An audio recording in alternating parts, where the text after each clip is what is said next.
Hello and welcome to the Living Life Short Discourses on the Greatest Call channel, the global voice for expanding consciousness.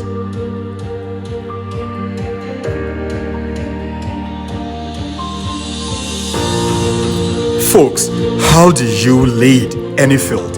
How do you, me, how do we lead any field?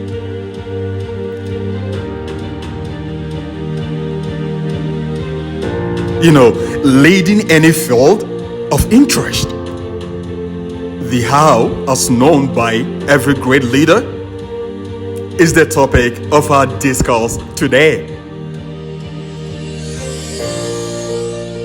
We continue to glean the best knowledge and narratives on the planet for the singular purpose of expanding your consciousness, my consciousness.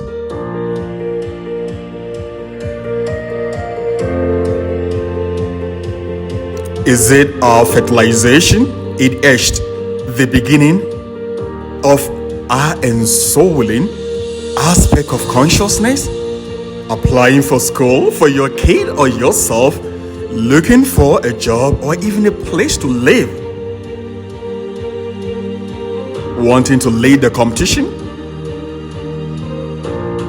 Most of our daily activities, our daily living is replete full of competitions.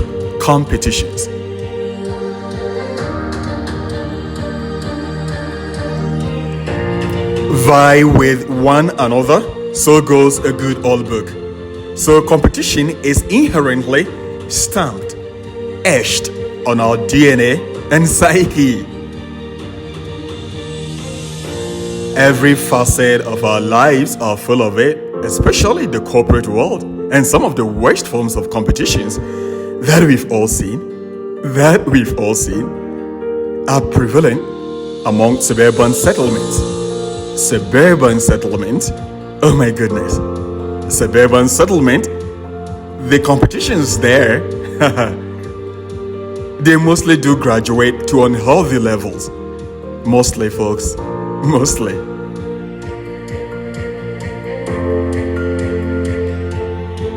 And to the extent that these competitions are unhealthy, is not what we are talking about today. It's not what we are discussing today. For you to win unhealthy competitions. No. When envy graduates to jealousy, at this point, you don't just want what the other person has, but you hope and pray they lose them too. Always of it. You celebrate at their failures or pop a champagne when they go through those catastrophic moments of their lives, which every soul has to go through sometimes. Every soul. I.e., the monstrous green eye found in humans, which we have already discussed on this channel, and that is not the topic of our discourse today.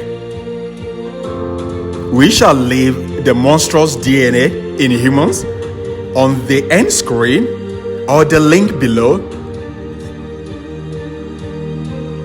for your viewing and listening delight. These logs, folks, shall guarantee success if you work there.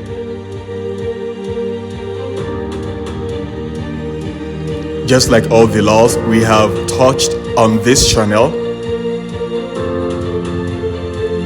they do not work just by listening or watching them. They work when we do work them. And that is the goal of the Greatest Call channel.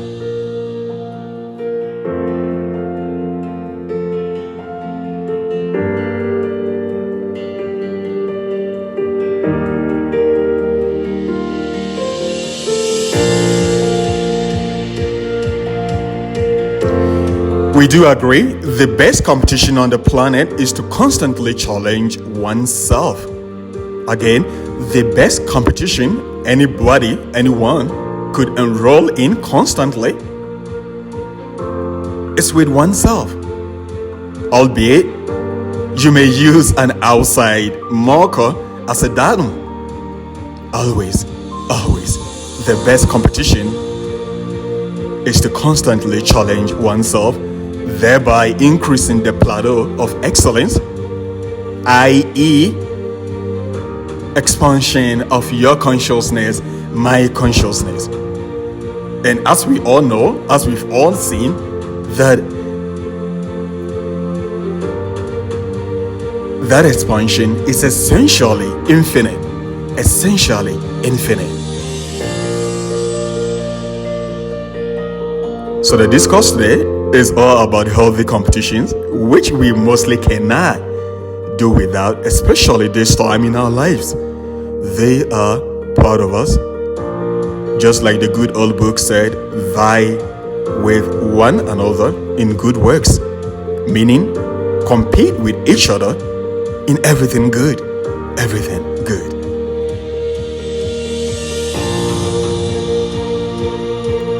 That is, you, me, we try to be better all the time, constantly getting better. So, healthy competition in our level of consciousness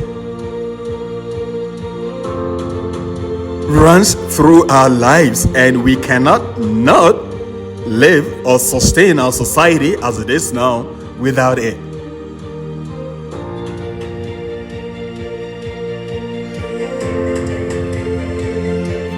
So, the central theme of our discourse today is to how to lead any field of endeavor. Any field of endeavor.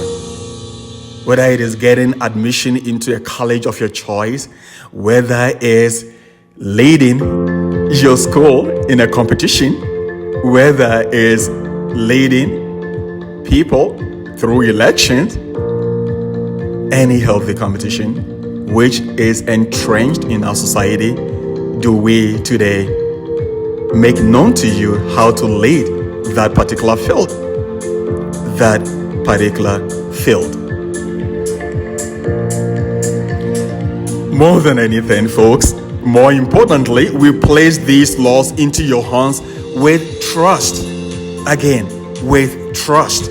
Just like every law, it's inflexibly neutral, emotionless, and very just. Very just. You may use it for good or bad. However, we do hope for your own good, folks, and for my good, we do use it excellently to better the lives of every human being, of every soul. To whom much is given, we should remember, much is definitely expected.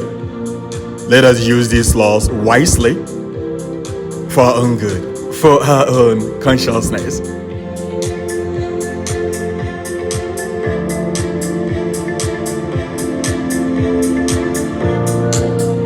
Okay, now let us come to the issue of leading any field. Did you know, folks, that not until the 1953, not until that particular year, 1953, no one had ever been able to summit the highest natural point on the planet, i.e. Mount Everest. Again, not until 1953, it was accepted, it was known that nobody could climb all the way to the highest natural point on the planet, that is Mount Everest.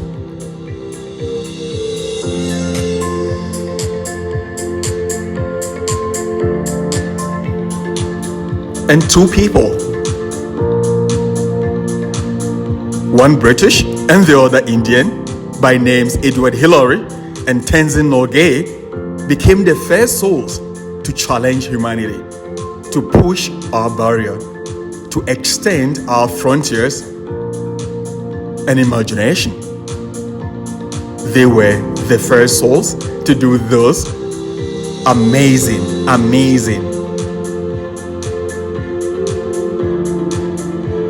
extension in the year 1953. Guess how many people have done so after this? A point which was naturally accepted and known by humanity that nobody could climb,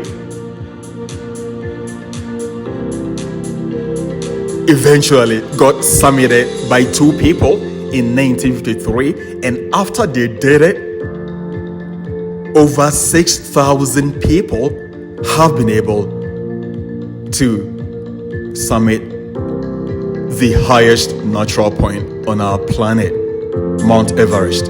Over 6,000 people. Amazing. Amazing. The power of the human spirit, the invincibility of the human soul.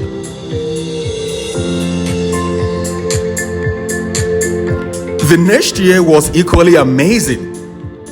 The next year was equally amazing. You know, not until the subsequent year, which is 1954, it was known that no human being can run 1 mile, which is 1.6 kilometers, in less than 4 minutes. In less than 4 minutes, an average speed of 15 miles per hour. No human being can achieve that feat. It was known, it was accepted that before 1954, we thought it was humanly impossible to run 1 mile or 1.6 kilometers in less than 4 minutes. It was known, it was accepted. However, Roger Bannister broke that record and opened humanity to a new frontier, to a new extensions of imagination, and he did so in 3 minutes 59 seconds. 3 minutes 59 seconds. Amazing. Amazing. But the most important is, guess what? Guess what?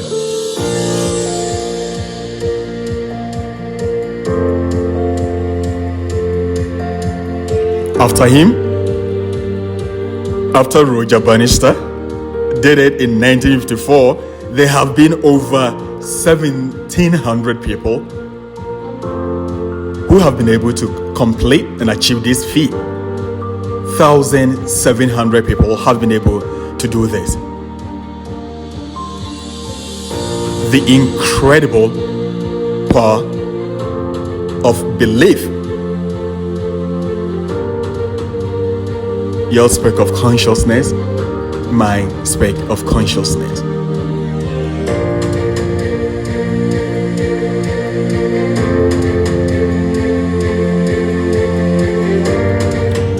On a way lesser importance, but just to corroborate the law, you know, it's just like gravity.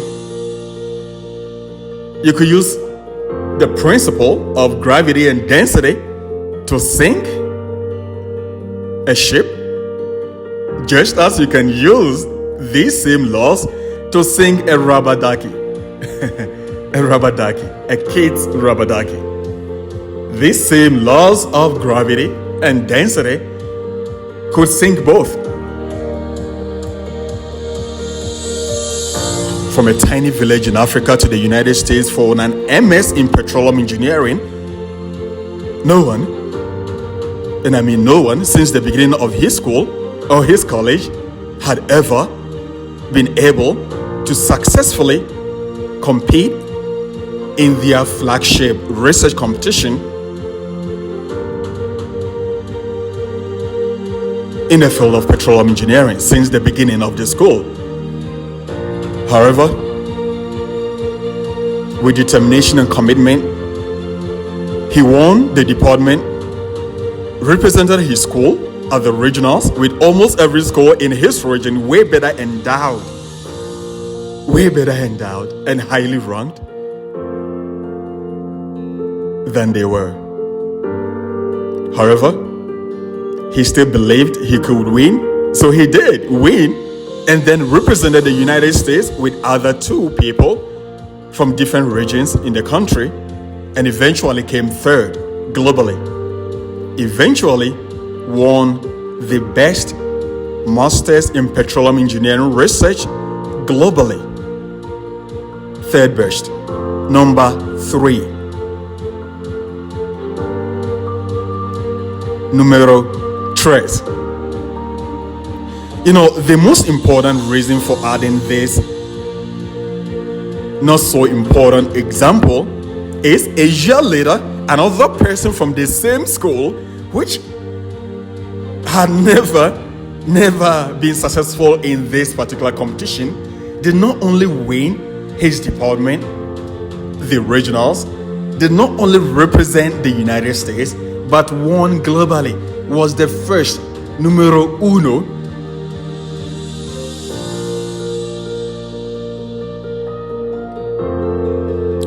won the entire planet in Masters in Petroleum Engineering.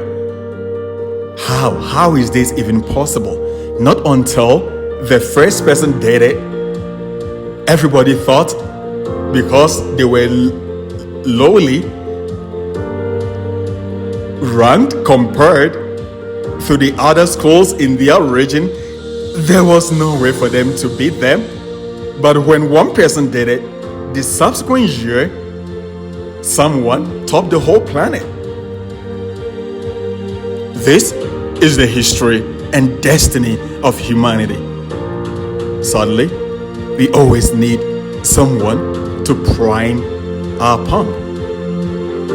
We need to see somebody do it before we could believe that we can do as well. Sadly.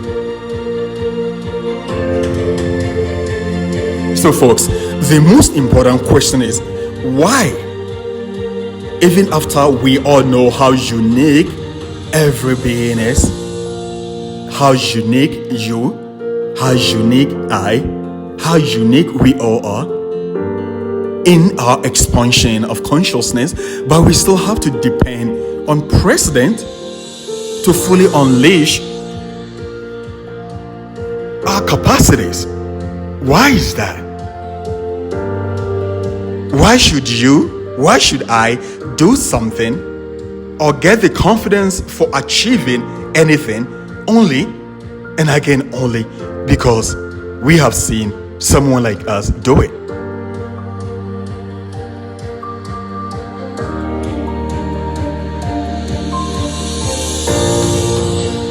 So we do by our own actions manacle what could be almost by our own actions, we do restrain what could be in our imagination all the time. We just have to see people do it before we can rehash, before we can have the confidence to do likewise. For example, in soccer or football, there have been many national teams that never qualify for the World Cup for the first time, no matter how great they play on their continents or sub-regions. No matter how great they play. However, after the first team was able to move that barrier, that frontier, that team had almost always qualified for the World Cup. Almost always qualified for the World Cup. For the ultimate flagship game on the planet, they have almost always qualified after the first team did it.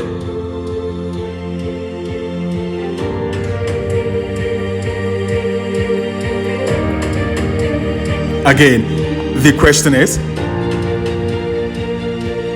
did this soccer team suddenly got the genes to qualify for the World Cup every year? Immediately after the first team did it? Did our collective consciousness as humanity suddenly develop the genes to run faster in a mile only after Sir Roger Bannister, the British, did it? Or did we genetically mutated more red blood cells to help us scale or summit the highest peaks on the planet, i.e., in this case, Mount Everest? that even now teenagers are doing it. Teenagers are climbing Mount Everest, the highest natural point, which we thought was impossible before 1953.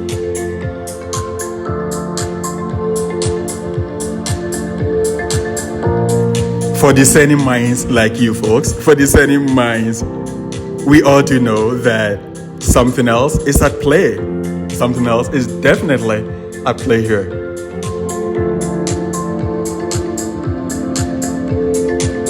Because we can promise you all, the same challenges existed. The same challenges existed in the national teams that kept qualifying after they saw the first team do it. The same humanity, the same school. But what has changed is the belief system of the country, is the belief system of the school, is the belief system of humanity. It's all mostly mental. It's all mostly mental.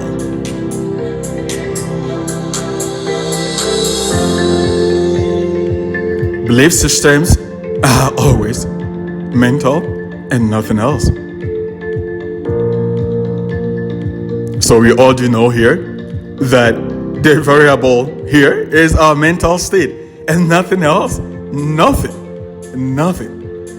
In the minds of leaders, winners, in the mind of every leader and every winner of any competition, they have already won or led way before they jumped into the competition or election.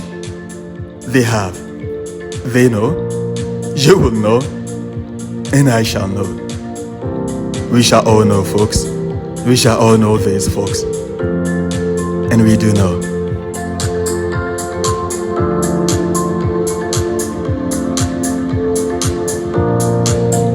If we don't win mentally, we better not start at all.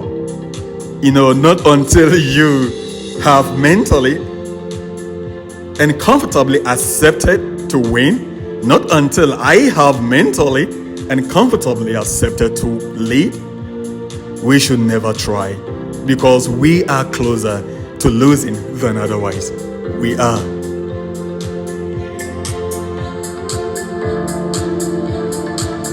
And why is that? Why is that? Because consciousness is the absolute. It does not flip-flop. Neither does it dilly-dally. It doesn't flip-flop. So no doubt, accept it first, and it shall provide the means. It shall provide the means. For example, we shall make a very bold statement here, and we shall promise you all, come back to this video and audio and listen after it happens. We shall all see immediately an African country should win the Soccer World Cup, the FIFA World Cup. We shall see more, not only getting into the finals, we shall see more African countries not only getting into the finals, but winning successfully the competition consistently. There must be more African countries that shall win the World Cup after we see the first country do it. You mark it on the wall, come back to this video and watch and tell me. We shall all see. We do promise this, and you and I know this is true. So whether it's getting into a college yourself or that of your son,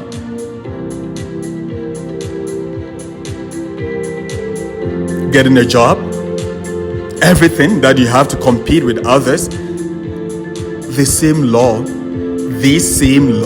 are at play. These same laws are at play.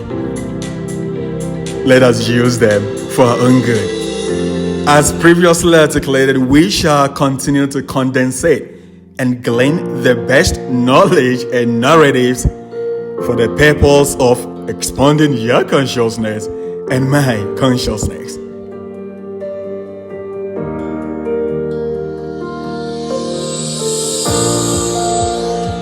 We do believe that life is full of abundance. The earth is replete with good things for your use, my use, for the advancement of consciousness and subsequently gratitude. Scarcity of anything is only accepted mentally, but not reality. Again, scarcity of anything, resources, is only accepted mentally, but not reality. So we do not believe in anything good needed for our evolution could get to the levels where there wouldn't be enough for any living being, any advanced consciousness. You and me, folks, are essentially protected with every resources needed from the ultimate consciousness. From the ultimate consciousness. We do not believe in zero-sum game. We do not believe that one person's advancement should be at the detriment of the other. However, our society is structured in a way that we always have to compete with others, and not all of them are unhealthy. Like the good old book said, vie with one another in good works. So competition is inherently stamped on our DNAs.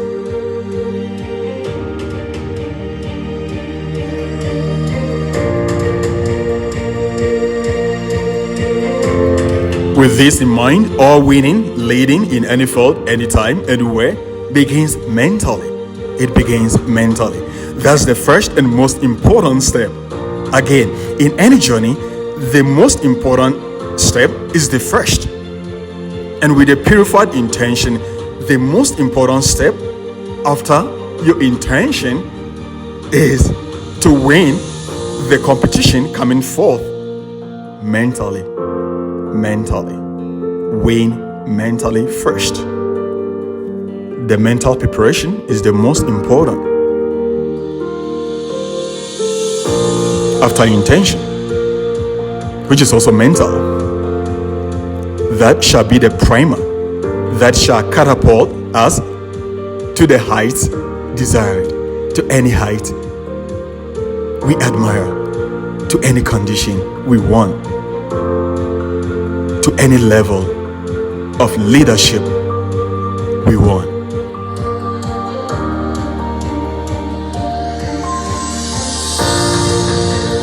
You know, a research was done where athletes were made to run competitions in their minds, and brainwaves were monitored, and the results with the field activity were strikingly close, surprisingly close.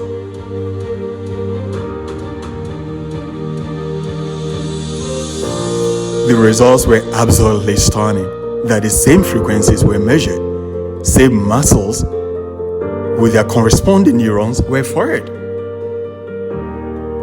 So yes, constantly visualize winning the competition until you feel comfortable with your mental imagery. Winning will not be easy, and we all know that. Anything you, me, anything we think is too good for us shall be too good for us. It shall be too good for us. It may never be ours. Or even if by some coincidence becomes ours, it shall leave us as quickly as it came, because of the incongruence of the frequency levels, incongruence of our belief system, incongruence of consciousness. We can promise you that.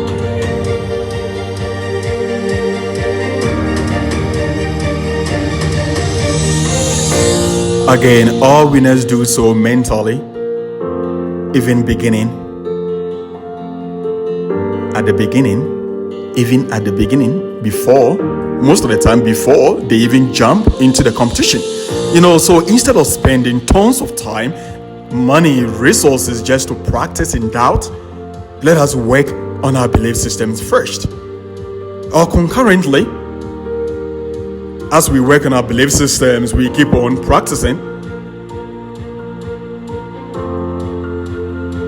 and our practice will be deepened. It will be tireless and more enjoyable. And winning must you. Winning shall I.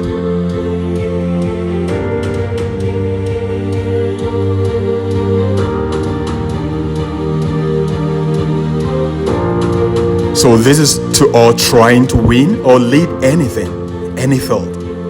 Getting into a particular college, winning an election, athletics, even the World Cup, like I said.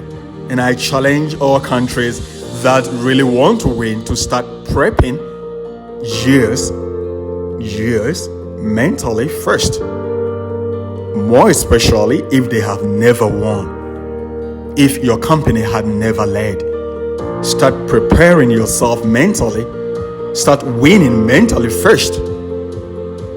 That is the first and most important right step to take. And not until that happens, winning or leading will be too good for us. And it shall never happen. It shall never happen. And we all know this. We all know consciousness is the absolute. It doesn't work without. So all winning must be from within out. Again, all winning is from within out. Not the other way round. Not the other way round. Within out.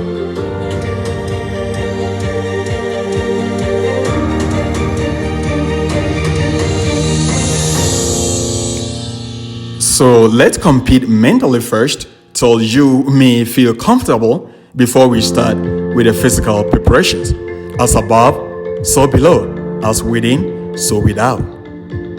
Once the mental imagery and belief system is complete, you, me, shall be guided by a higher power on the best forms of practices, and we shall be infused with the right energy and guidance step by step to and through the competition to coming home with a trophy, to coming home with the award, to coming home with the prize. We shall cross that bridge for sure. We shall do so successfully, happily, and effortlessly. This we know. The greatest people in every field knew this, just as we do. Mention any winner or leader in any field, and we can promise you they do not only know this,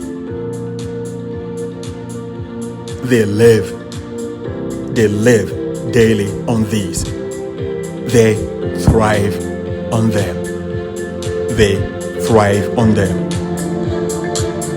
Once again, this was the Living Life Short Discourses on the Greatest Call channel, the global voice of expanding consciousness. And remember, to win in anything, to break the losing cycle, the first and most important step is to do so mentally. Win mentally, or let's forget it, because the chances of it happening are almost non-existent. God bless you, your family, our beautiful home, planet Earth. We shall see you all very soon.